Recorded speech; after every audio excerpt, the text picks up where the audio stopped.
Recibamos con un fuerte aplauso a nuestro amigo y pastor Juan Pablo Lerma.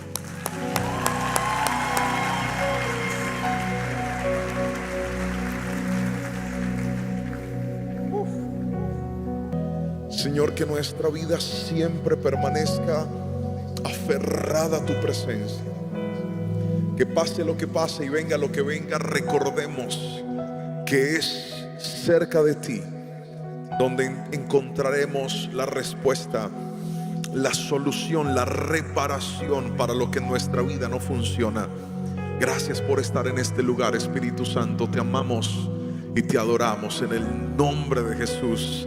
Que alguien diga un fuerte amén y amén.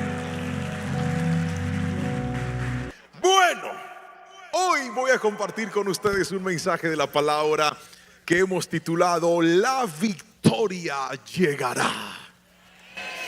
¿Alguien puede levantar la mano derecha y repetirlo conmigo fuerte? 1, 2, 3. Ahora hágalo personal, póngase la mano en el corazón y diga: mi victoria llegará. Alguien diga amén. Dice la palabra del Señor en Zacarías capítulo 4 versículos 6 al 10 lo siguiente: entonces me dijo, el Señor dice a Zorobabel: no es por el poder ni por la fuerza, sino por mi espíritu, dice el Señor de los ejércitos celestiales. Nada impedirá el camino de Zorobabel, ni siquiera una montaña gigantesca, pues se convertirá en llanura delante de él. Y cuando Zorobabel coloque la última piedra del templo en su lugar, la gente gritará: Dios lo bendiga, Dios lo bendiga. Después recibí otro mensaje del Señor. Zorobabel es quien colocó los cimientos de este templo y él los terminará.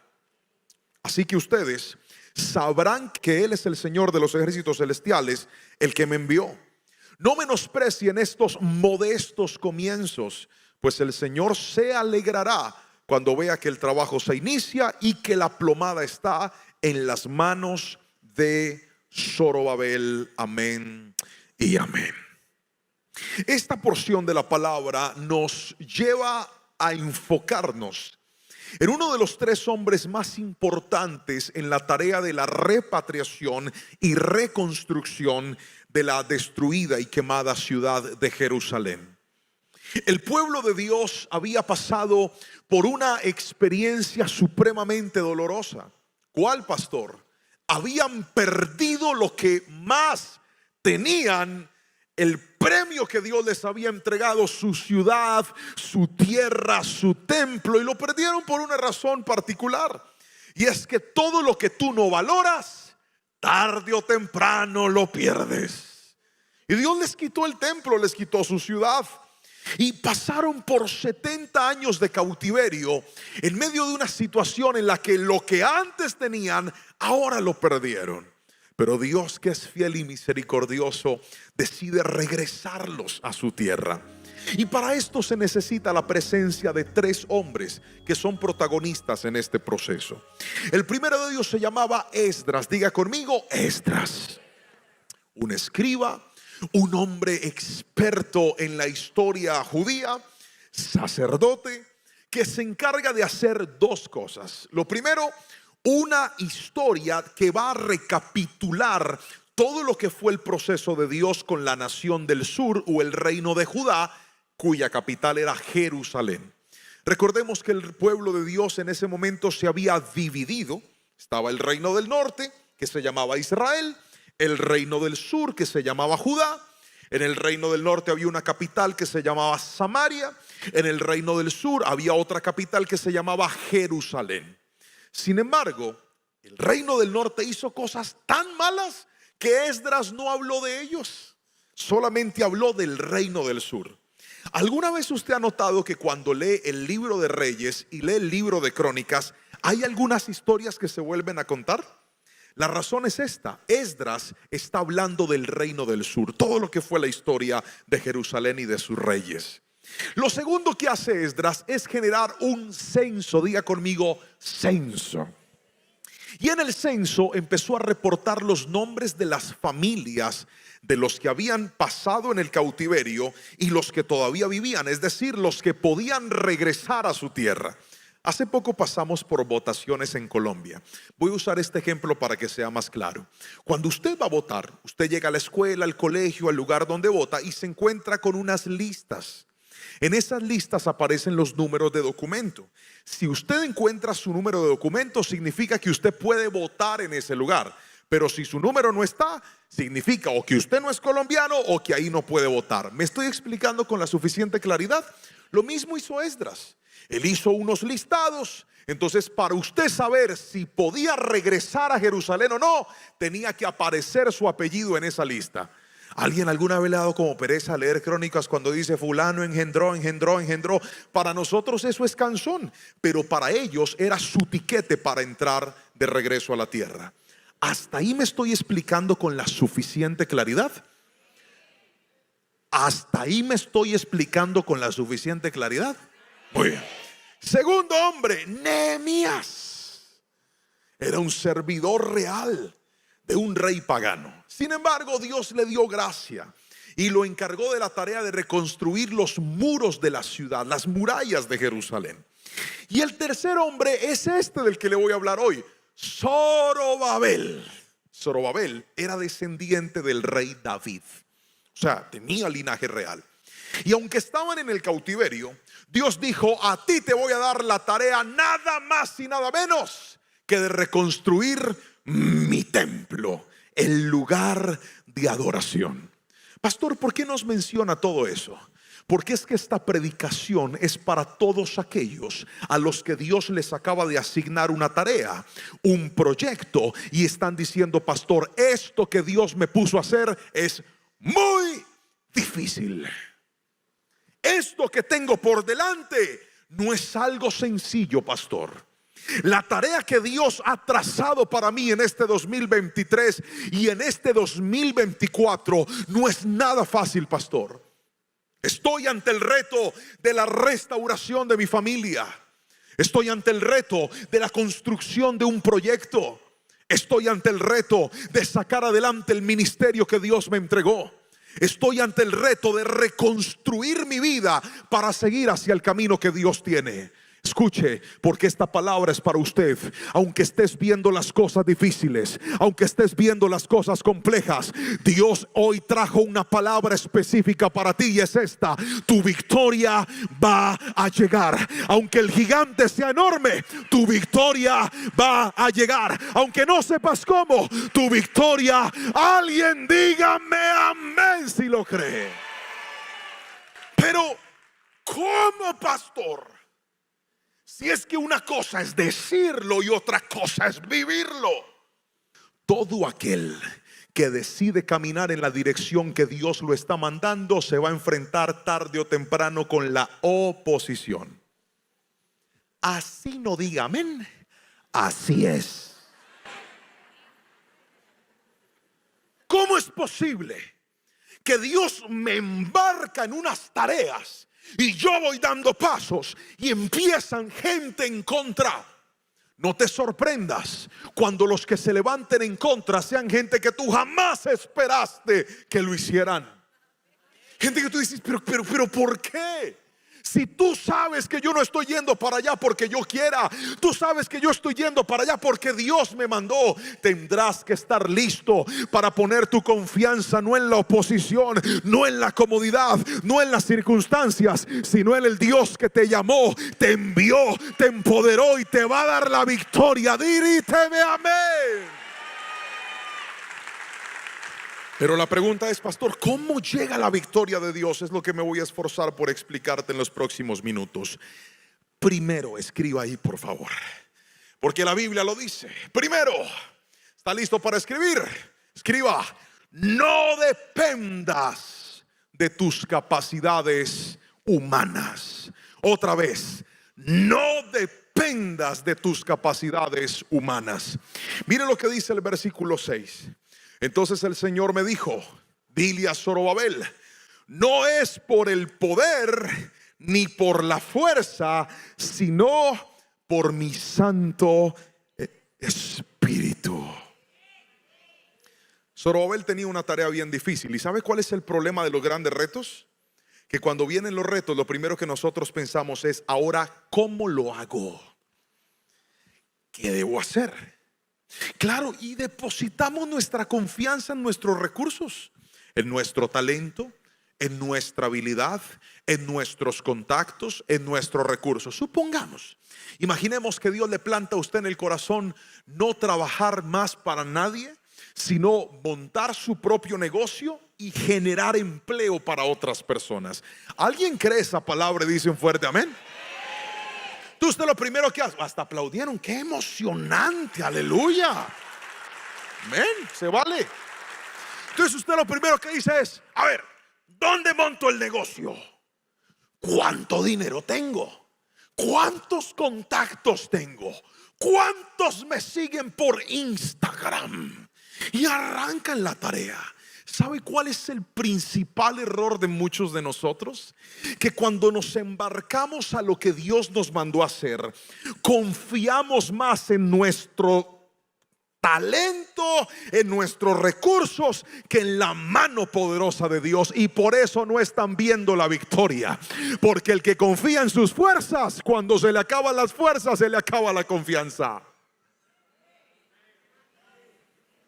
Por eso tienes que poner tu fe y tu dependencia en el Espíritu Santo de Dios. Fue eso lo que le mandó a decir Dios a Zorobabel: amigo, no son tus armas, no es tu fuerza, es mi Santo Espíritu el que te va a respaldar.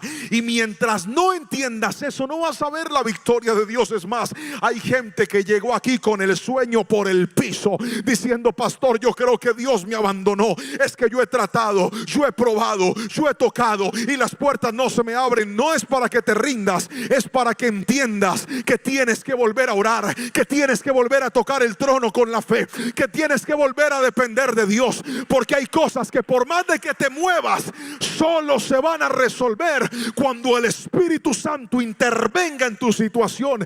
Y para eso tienes que reconocer que no es por tu capacidad, sino por la de Él.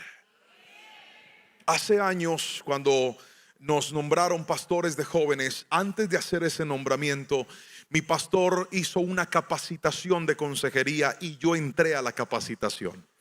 Estudié, me gradué con toga y todo. Usted viera, yo me veía súper sexy. Salí ahí en mi graduación y yo me gradué y todo. Yo atendía a los hermanos de la iglesia y Dios me daba gracia para aconsejarlos y sabiduría. Pero un día la secretaria de mi pastor me dijo: Juan, el pastor va a salir de gira fuera del país y a ustedes les va a tocar atender consejerías a gente, a todo el que pida. Y resulta que empezaron a pedir consejerías personas que no eran de la iglesia. Me dijo: tienes que atender a alguien que no es de la iglesia. A mí me dio un miedo. ¿Yo qué le voy a decir, padre? Yo a los hermanos de la iglesia les doy Biblia y ya, pero al de afuera, ¿cómo? 15 minutos antes de la consejería yo preparé una oficina, porque ni oficina tenía. Le eché perfume para que oliera rico. Escondí el portarretratos del pastor que me la prestó, porque qué vergüenza que vean que la oficina no es de uno. Guardé el portarretratos. Y a los 15 minutos antes, la secretaria me pasa un reporte donde está como una ficha que llenaban las personas que solicitaban cita. Y en la ficha decía que al que yo iba a atender era un psicólogo. Hermano, a mí se me bajó la presión. Yo dije: padre, aún yo tenía 19 años. Yo dije: un psicólogo, si ellos estudian para ayudar a uno que no sabe qué hacer, y vino a pedir consejería. O sea, ese man está llevado, padre. Mire, yo me arrodillé en esa oficina. Yo reprendí cuanto demonio me acordé. Yo dije: padre, en el nombre de Jesús, dame sabiduría, ayúdame. Yo qué le voy a decir a ese muchacho, padre. Él va a venir esperando una respuesta. Él sabe de comunicación, él sabe de problemas. Es que de pronto me va a sacar una cita él a mí. Ay, Señor, por favor. Lloré. Y cuando la secretaria me dice: Juan, ya llegó, hermano, yo tenía el corazón a millón. Abrí la oficina, me senté y ante todo el caché. Dígame amén.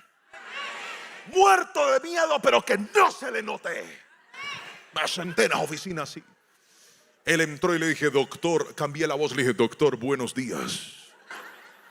Él entró, me dijo: buenas, por favor siéntese. Se sentó ahí. Ese corazón se me iba a salir. Yo sentía el latido aquí en la garganta. Le dije: doctor, bienvenido. Es que antes de cualquier consejería nosotros aquí oramos. Y me dijo: sí, no hay problema. Y yo empecé a orar. Y yo no estaba orando por él, estaba orando por mí. Y yo le dije: Padre, gracias porque tú estás en este lugar. Has traído a este hombre y te pido que nos des la sabiduría, la inteligencia para escuchar y ver lo que nosotros no hemos podido oír y no hemos podido ver.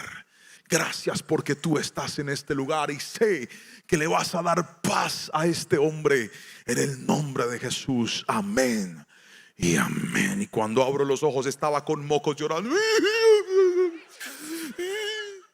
Yo dije: gol, voy ganando 1-0. Ay, Padre.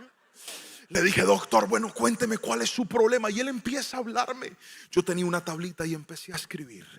Y cada vez que él hablaba, el Espíritu Santo me mostraba la solución. Y yo empecé a escribir la solución. Pregúnteme cómo, pregúnteme cómo.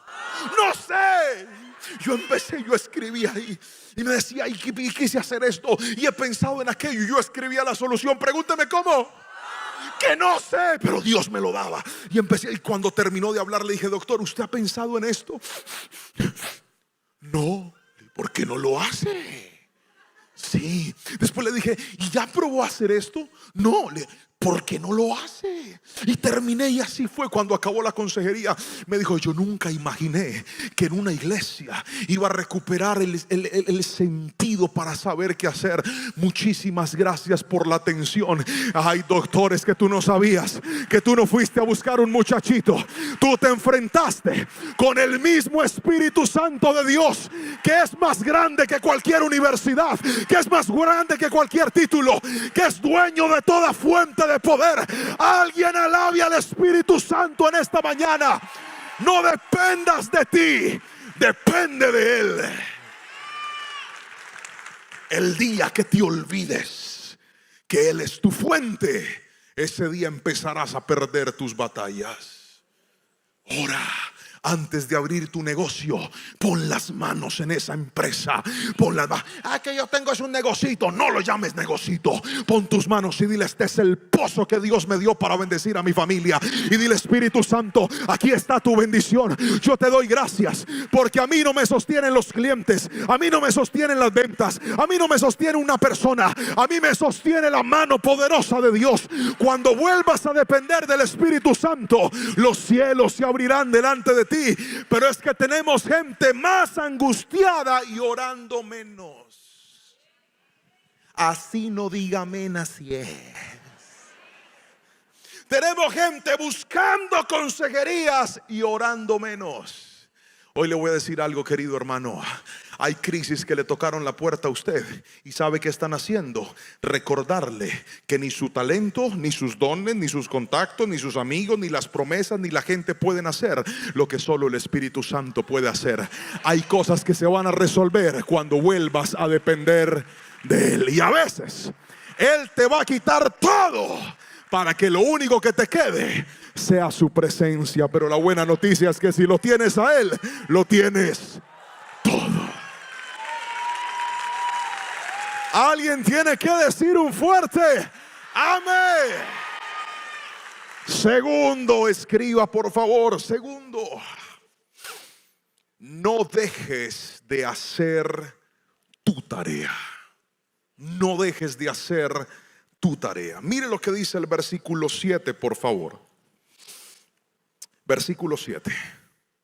Nada impedirá el camino de Zorobabel, ni siquiera una montaña gigantesca, pues se convertirá en llanura delante de él.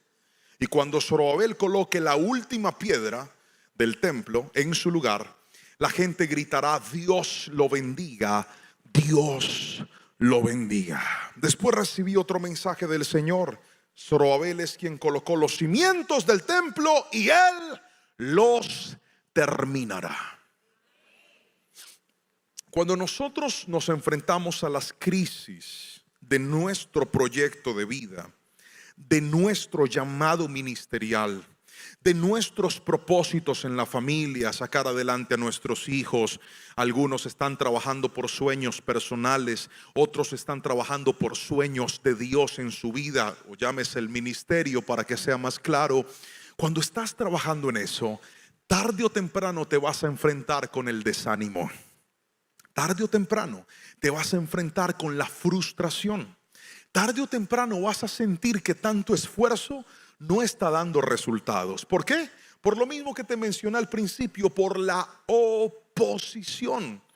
Porque dices, pastor, no entiendo por qué ahora que decidí entregarme al Señor, servir a Dios, seguir a Dios, no falto a la iglesia, veo las predicaciones, he dado todo para el Señor, ¿por qué a veces las cosas se me ponen en contra?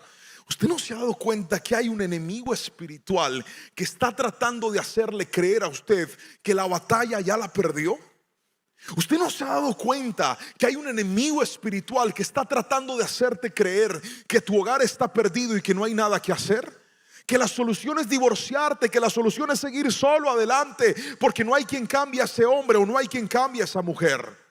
¿Cuántos padres o cuántas madres dicen, pastor, he probado todo con mi hijo, pero no hay nada que lo haga volver al camino? Se desvió, está en el desorden, está en las drogas, está en el pecado. Y es que yo creo en Dios, pero es que creo que Dios bendice a otros y no me bendice a mí. Creo en Dios, pero creo que Dios tiene sus ojos de favor sobre otros y de mí como que se olvidó.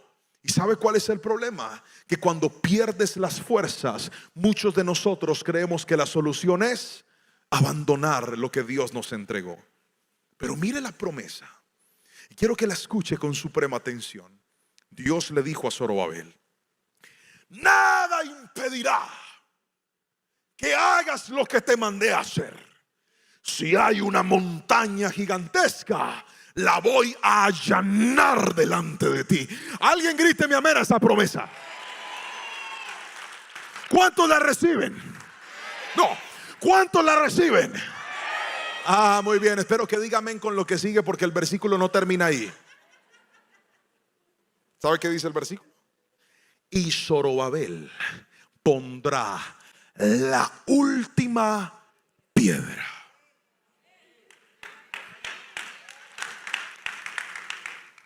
¿Sabe qué significa la última piedra? Que Dios te allana el camino cuando termines lo que empezaste. Porque hay gente que quiere que los obstáculos se vayan huyendo. Los obstáculos no se van cuando huyes. Los obstáculos se vencen cuando avanzas, avanzas y avanzas y sigues. Y no puedo y sigo. Pastor, ¿y qué hago con mi falta de fuerza? Le voy a decir lo que hace Dios cuando alguien no tiene fuerza y tiene miedo. Escuche pues, lo dice la Biblia. Escoge a Josué y le dice: usted tiene la módica tarea de reemplazar a Moisés. Hey, papá. ¿Usted sabe qué dice Deuteronomio de Moisés? Que nunca se levantó en la tierra otro profeta y otro hombre como Moisés, con quien Dios hablara cara a cara. Y Dios le dice: amigo, usted lo va a reemplazar. ¿Usted sabe qué es eso? ¿Usted sabe qué significa eso? Asumir la posición de alguien que ha llegado a un nivel enorme. Yo también tendría miedo. Yo también estaría asustado. Y cuando Josué se enfrenta con Dios, Dios no le dice: ¿puedes correr aquí, pastor? Ven, corre. Corre, corre. Haga de cuenta que lo va persiguiendo un perro. Hágale. Venga para acá, mi pastor. Cuando uno tiene miedo, ponga cara de miedo.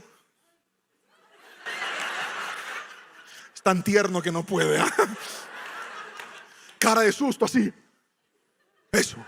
Cuando uno tiene miedo, uno esperaría que Dios le diga: tranquilo, papito, no te preocupes. Abrázame muy fuerte. Tranquilo, no te preocupes, yo estoy contigo. ¿Está asustado? Sí. Tranquilo. ¿Usted quiere dejarlo todo tirado? No. No diga así. Así. Tranquilo, que yo lo ayudo. No me haga la predica. Tranquilo, que yo lo ayudo. Tranquilo. ¿Sabe qué le dijo Dios a Josué? Mira que te mando.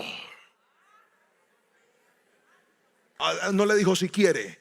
Te mando a que seas fuerte y valiente. No temas ni desmayes, porque yo estaré contigo donde quiera que vayas.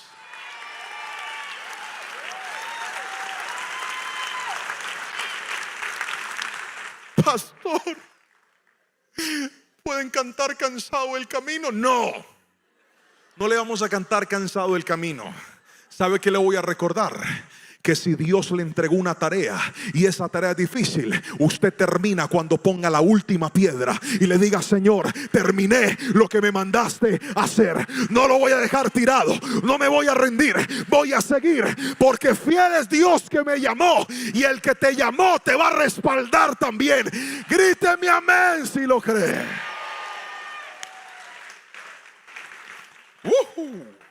Ponga la última piedra. Pero hay gente que no ha terminado con el ministerio que Dios le dio. Es que yo ya cerré un ciclo, yo ya terminé mi ciclo. ¿Cuál ciclo? ¿Sabes cuándo terminas el ciclo? Cuando des fruto y tú hayas multiplicado en otro. Yo conozco gente que yo voy a entregar el ministerio ya porque ya cerré mi ciclo. ¿Usted sabe cuándo cierra el ciclo? Cuando le diga: pastor, he completado la tarea, pero formé a este, a este, a este y a este, y sigo con lo que Dios me mandó a hacer. Pero hay gente que no ha formado a nadie y quiere entregarlo todo. Usted no ha cerrado ningún ciclo. Usted no quiere poner la última piedra. Así no diga amén.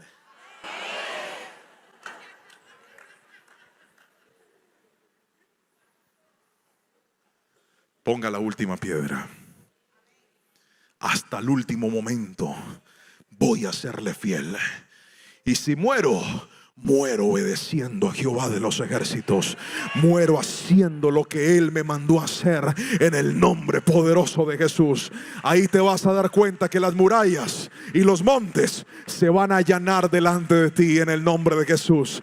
Yo no estoy donde estoy porque yo fui muy bueno. Yo estoy donde estoy porque decidí creerle a Dios y seguir luchando, aunque las cosas no estaban, aunque los vientos soplaban en contra. Le voy a contar algo. Cuando a mí el Señor me llamó para ser pastor de jóvenes, era un reto enorme. A mí no me gustaba predicarle a los jóvenes. A mí me gustaba predicarle a los hermanos adultos de la iglesia.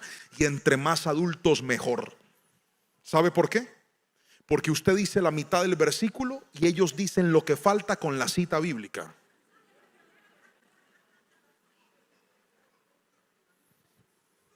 Porque uno le dice: hermanos, Cristo viene pronto, y ellos dicen: amén, yo ya estoy más allá que acá. Pero los jóvenes, yo decía, predicarle a jóvenes, no, pelados son rebeldes. Hoy quieren y mañana no quieren. Yo le decía: pastor, hagamos un ministerio geriátrico, yo lo pastoreo.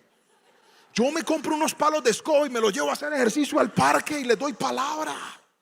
Pero no, jóvenes, no. Y decidí tomar el ministerio de jóvenes. Bueno, en realidad no decidí, me tocó. Porque hay momentos donde Dios te pone en la obra, porque tú dices acepto, y otras veces tú dices no acepto, y Dios dice que para allá que le tocó.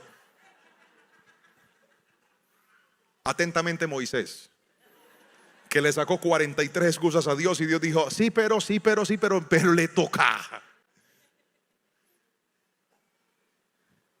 Y entonces tomé el ministerio. Entonces me tocó orar todos los días. Me tocó meterme con la palabra. Me tocó meterme con el Señor. ¿Y sabe por qué le digo que me tocó? Porque pues yo antes tocaba la batería y yo no tenía afán de nada. Porque yo lo que necesitaba era ensayar. Pero ahora predicando me tocaba meterme con Dios. Y es que cuando tú estás construyendo, hay cosas que haces porque te toca hacerlas. Yo quiero hacer lo que a mí me nace. Seguramente usted se habrá dado cuenta que los resultados más grandes de la vida no nacen de lo que usted quiere, sino de lo que usted debe hacer, así no quiera. Me metí con el Señor y preparé las predicaciones. Me compré una Biblia nueva. En ese tiempo estaba nueva mi Bibliacita. Nuevecita estaba. Y dije: no habrá una página de este libro que yo no haya leído. No habrá una hoja de esta Biblia que yo no entienda. No habrá una página que yo no haya rayado. Y me empecé a meter con el Señor. Y Dios me cambió la forma de predicar. Ahora yo no predicaba como antes. ¿Sabe cómo predicaba antes? Pregúnteme. Yo abría Google y decía, vamos a hablar de la inmoralidad. Versículos de la inmoralidad y brácata. Yo no buscaba, Google me los buscaba. Y empezaba a leer y yo decía, no, este está muy fuerte. Y empezaba a escribir una predicación. ¿Sabe qué pasaba cuando yo terminaba de predicar? ¿O usted cómo dice? Pregúnteme, ¿usted no sabe?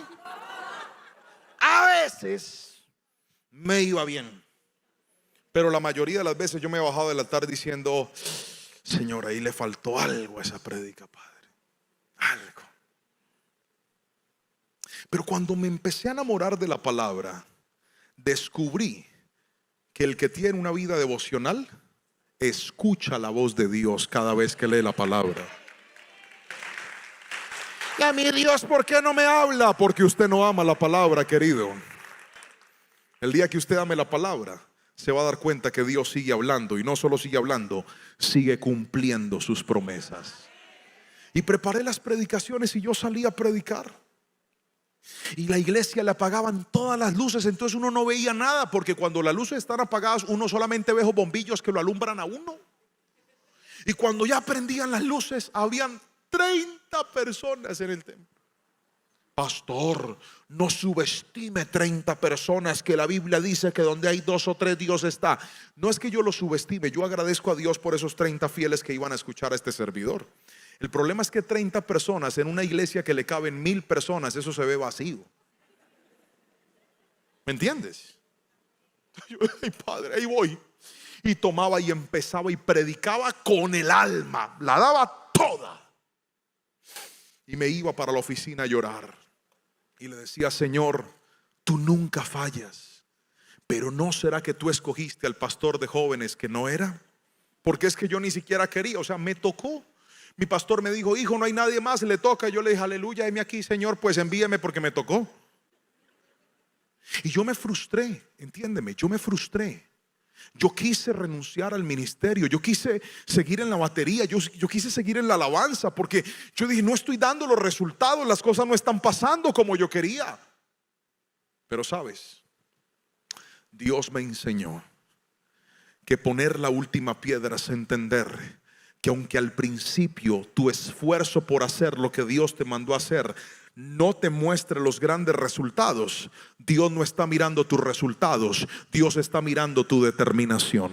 Dios no está mirando el tamaño de la construcción, Dios está mirando el tamaño de tu disciplina en hacer lo que Él te mandó a hacer. Hay hombres que dicen, pastor, yo decidí cambiar, estoy luchando por mi esposa y esa señora no me da ni la hora, pastor, está más enojada conmigo, no me quiere abrir la puerta, no me quiere mostrar su amor. Es que tu primera temporada no es para que su esposa se enamore de usted. La primera temporada es para que usted se enamore de Dios y le crea a Dios aunque no vea nada.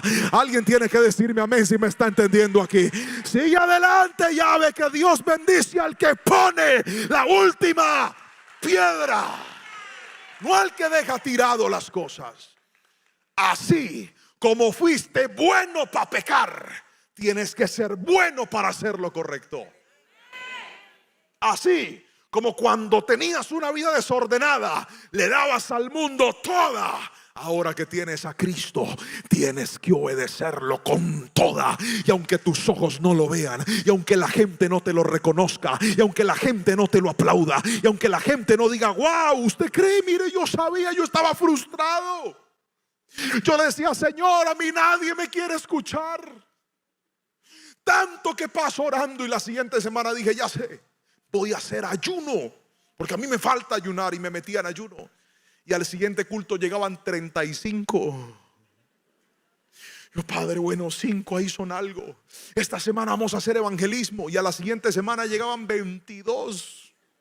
Yo, ¿qué pasó con el resto? No, pastor, que fueron a comer, que era puente festivo, que estaba lloviendo. Yo, Padre, pero y entonces, y no fue ni una, ni dos, ni tres reuniones, fueron muchos años.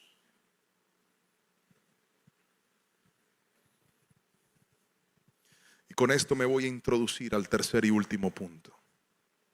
Y es este: no menosprecies los inicios pequeños. Mire lo que dice la palabra del Señor. Versículo número 10. No menosprecien estos modestos comienzos, pues el Señor se alegrará cuando vea que el trabajo se inicia y que la plomada está en las manos de Zorobabel. Otra vez, ¿no menosprecien qué? ¿No menosprecien qué? No menosprecies lo pequeño.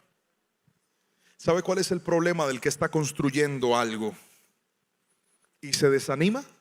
Que cuando lo mira lo ve muy pequeño. ¿Y sabe qué lo ayuda a usted a ver pequeño lo que Dios le entregó? Míreme a los ojos. Compararse con otros.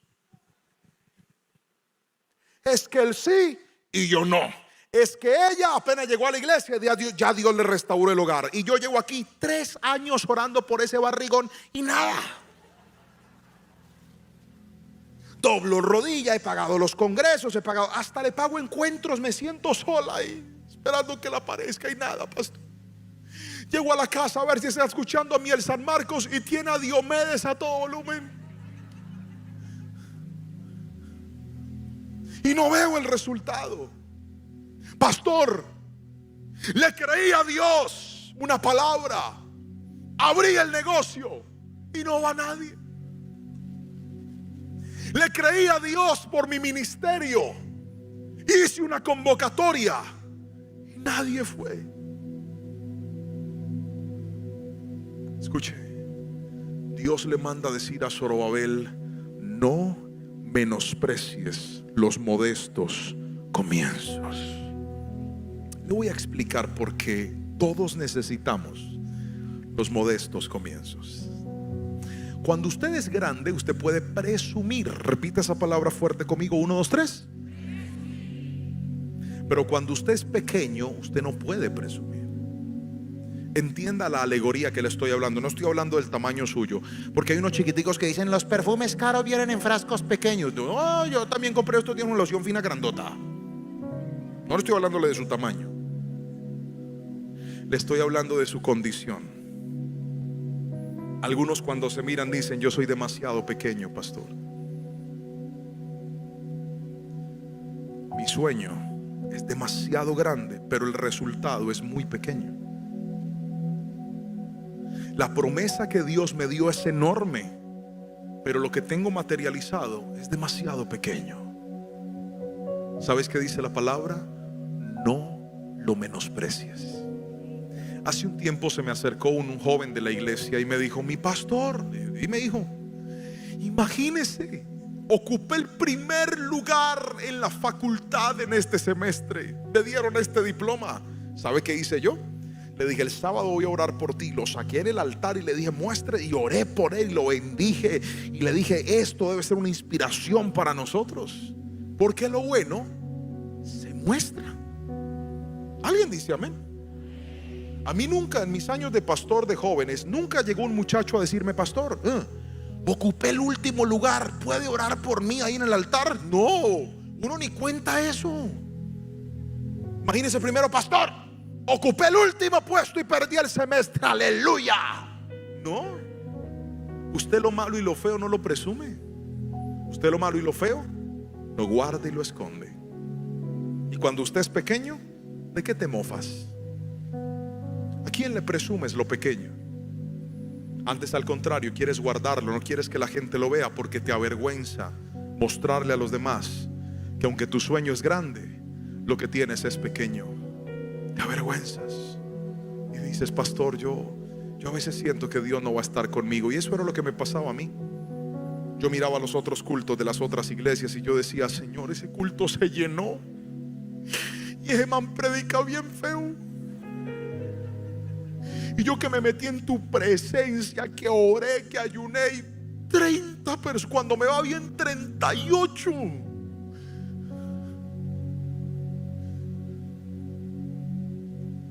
No menosprecies lo pequeño. Mire lo que dice la Biblia. No menosprecies estos comienzos, pues el Señor se alegrará. ¿Sabes quién es el único que se goza con lo pequeño que tienes? Dios. ¿Sabes quién se levanta cada mañana? Entra a tu local y dice: ¡guau! Esto es mucha estantería la que tienes. Señor, eso está chiquito. No, mijo, esto no está pequeño. Tú no te estás dando cuenta que lograste vencer esos miedos que tenías. Tú no te diste cuenta que empezaste a creerme en mí. Señor, pero mira las maquinitas que tengo y el otro maquinota. No, el que se alegra contigo es Dios. Yo cuando salí a predicar miraba a la gente y no había visto que ahí entre las sillas estaba el Espíritu Santo diciendo: ese es mi hijo. ¡Qué prédica la que te diste, hijo! Me encanta cómo estás hablando de mí. Me encanta que eres un hombre apasionado. Me encanta que le predicas a 30 como si fueran 1000. Ese es mi hijo. Escúchame, la victoria viene cuando sabes hacer las cosas bien, aunque eres pequeño. Un día, sin que yo lo propusiera, sin que yo lo buscara, sin que yo hiciera humanamente algo para alcanzarlo, a Jehová de los ejércitos se le dio la buena voluntad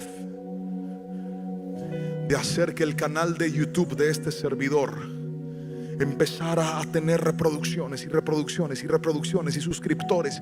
Y yo empecé a ver unas métricas que yo jamás había visto. Y me decían: tus prédicas se escuchan en Estados Unidos, en Sudamérica, en Centroamérica, en Europa, en Israel. Yo dije: Padre, ¿qué es esto? En países que yo nunca he pisado.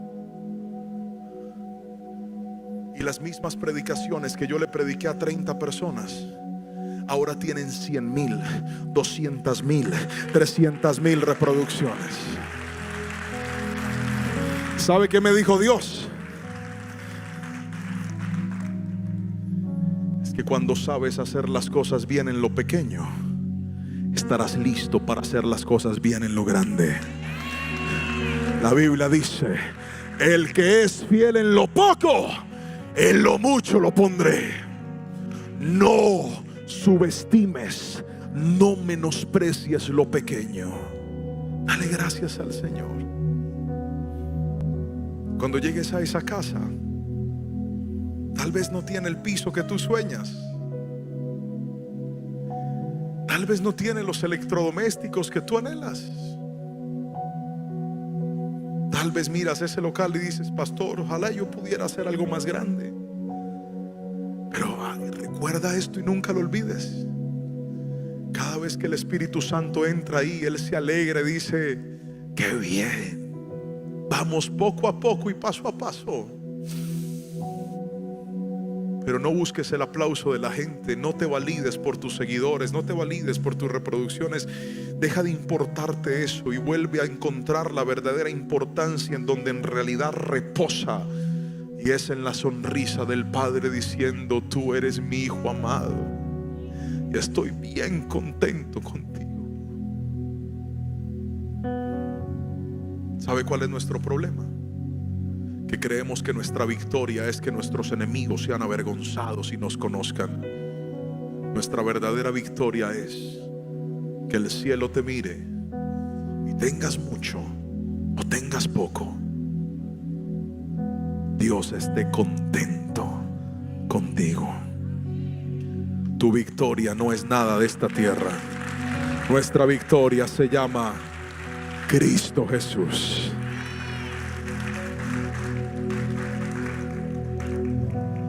Zorobabel terminó la construcción. Zorobabel cumplió la tarea.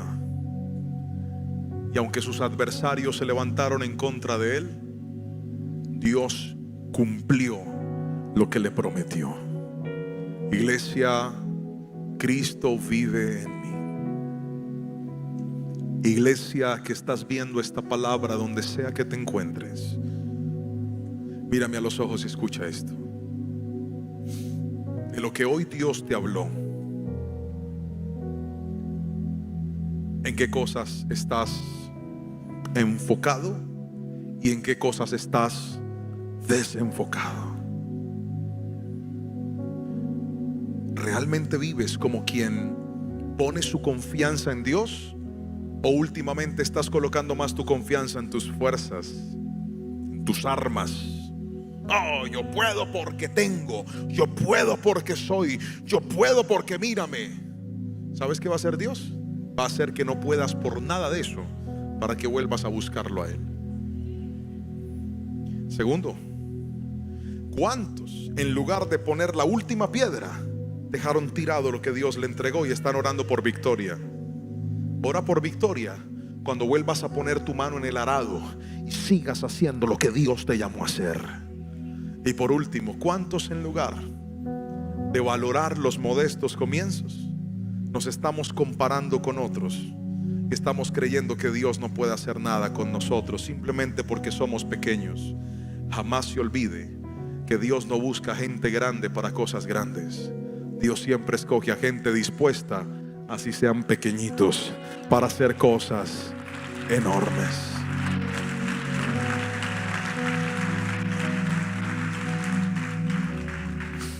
Yo quiero terminar orando por todos aquellos que dicen en esta mañana, tarde ya: Pastor Juan, yo necesito la victoria de Dios. Creo que la victoria va a llegar, pero se me había olvidado que la victoria no viene porque sí. La victoria viene cuando vuelvo a depender de Dios.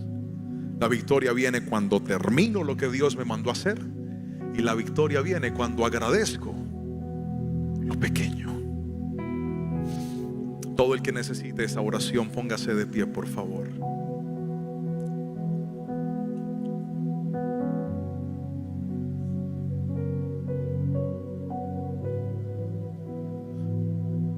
Princesa, ¿puedes venir, mi amor? Quiero que me acompañes a orar.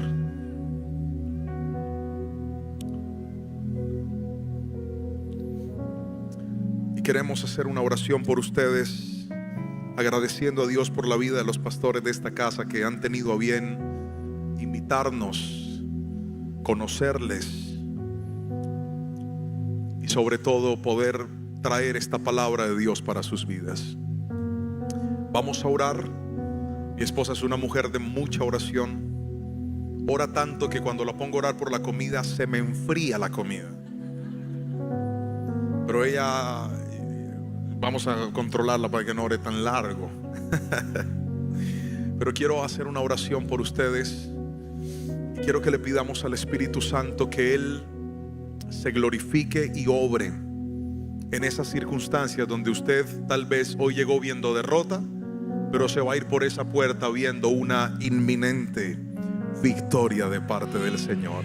En el nombre de Jesús. Cierre los ojitos, levante sus manos bien en alto y oremos en esta tarde. Amén, iglesia. Amado Dios, hoy estamos aquí delante de ti, creyendo tu palabra, adorando tu santo nombre, porque tú nos has dicho: entra con acción de gracias en tu templo. Y estamos aquí diciéndote gracias por este tiempo, gracias por tu amor, gracias por tu palabra, gracias por estar aquí, gracias porque tú conoces el corazón de cada uno de los que están sentados. Y tú conoces la circunstancia, tú conoces el problema, tú conoces lo que le hace llorar, lo que le aflige, lo que su corazón siente. Y por eso hoy estamos aquí buscando al Dios, al que todo lo puede, al que derramó su sangre en la cruz por nosotros, para que viviéramos, para que pudiéramos seguir adelante. Y hoy, Espíritu Santo, nos has dicho: coloca la última piedra, sigue adelante porque tu victoria llegará. Y hoy pido en el nombre poderoso de Jesús, que es nombre sobre todo nombre, que seas tú alentándonos, que seas tú subiendo nuestros brazos, que seas tú fortaleciendo nuestras rodillas, nuestra boca para pronunciar tu nombre y decirte: te creo, porque al que cree todo le es posible. Tú lo has dicho en tu palabra y no eres Dios para mentir, eres Dios real, Dios que todo lo puede, Dios que sustenta, y sabemos que sucederá. En tu nombre santo sucederá. el nombre de Jesús. Tu victoria llegará, iglesia. Créelo en el nombre de Jesús. Amén y amén. Amén.